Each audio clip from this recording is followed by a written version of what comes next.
Hello po mga ka-tarot. Ito po si Madam Mamay, ang inyong tarot guide. No? Ang energy nating nakukuha ngayon no? Ay parang may maraming tanong. Ha?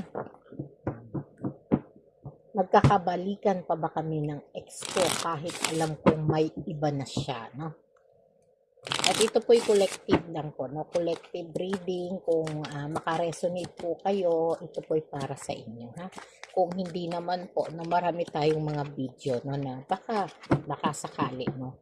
O, pag hindi naman, abangan nyo na lang po no, yung susunod nating mga post. Ha? Okay po. No? Umpisahan na natin.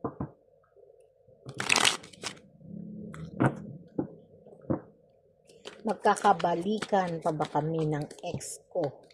No, alam kong may iba na siya. No? Kahit alam kong may iba na siya. Itong energy na to na parang hindi pa rin nakakalimot no? Doon sa taong minahal niya no? At mamahalin niya. Ha?